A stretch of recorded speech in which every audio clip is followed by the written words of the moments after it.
People often wonder why there's so much political misinformation on the internet these days, and I feel like the first assumption people generally make is to say that the reason there's so much misinformation is because people are in an informational war and they want certain policies, a certain agenda to be implemented, and so of course they lie to further their political cause. This is the rudimentary explanation for why this happens, but I don't think it tells the entire story. If you look at someone like Tucker Carlson, for example, his political evolution in terms of his public figure uh, is very interesting. He was kind of a non-interventionist center-right figure early in his TV news career, and then over time he morphed into a somewhat conspiracy-minded right-wing populist type when he was on Fox News, and now that he has his own podcast show, he is doing anti-Semitic dog whistles, Holocaust denial. He's bringing on some crazy right-wing folks, and the conspiracism has also gone to an entirely new level.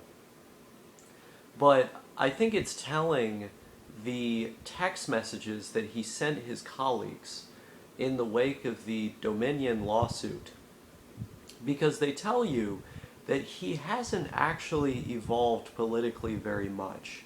While he was on TV praising Trump and engaging in casual conspiracism and putting out all of the misinformation related to voting machines, he was privately expressing hatred for Trump and also expressing a deep dislike for the kind of conspiracies that he was parroting.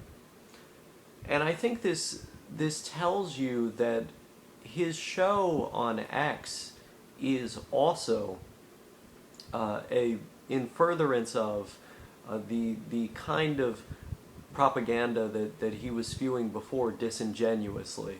It's the same kind of thing. So why is it that he's doing this? And again, a lot of people's first assumption would be, well, if you put these extreme lies out there, you rally up the base, you potentially bring more people on. At least that's the assumption. If whether that works in practice or not isn't really the relevant point here. But I don't think that tells the whole story. I think that he is putting this misinformation out there and purporting himself to have these beliefs that he doesn't have and this support for a candidate that he doesn't feel earnest support for, because that is what the audience wants. The audience wants to be misled. As much as we say that we don't want to be misled, we just want the truth, we just want the facts, we want to work together and reach across the aisle to find some sort of bipartisan consensus that is above the fray and in the vein of objectivity, that's not what we actually want if we look at the totality of our actions, like as humans. We want to be misled. We want to be lied to. And the numbers don't lie.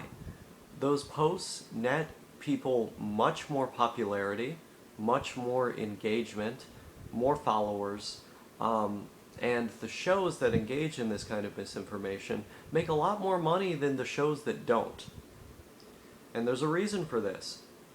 We want to feel things, right? We like to feel things. We don't want to live boring, monotonous lives, or lives that at least feel that way to us. I think a lot of people would look at my life and interpret it that way, but I certainly I have different preferences.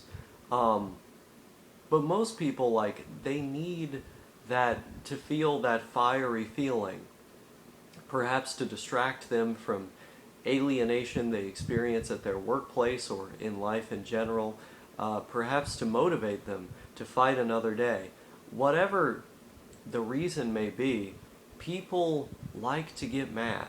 They like to get sad. They like to get riled up. And being misled oftentimes makes it much more easy to get riled up, to get angry, or to get sad.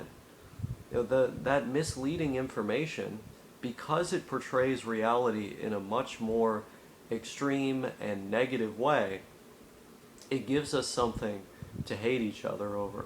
It gives us something to fight about. It gives us something to argue about. Um, and I think that's what a lot of people want. They want this reality TV drama to make up the world, because their lives were far too boring and mundane without it, which is just a sad situation. Um, it's like we're enslaved by our emotions, and in the process we're making the world a much worse place, because the policies that are being debated are not based on substantive facts.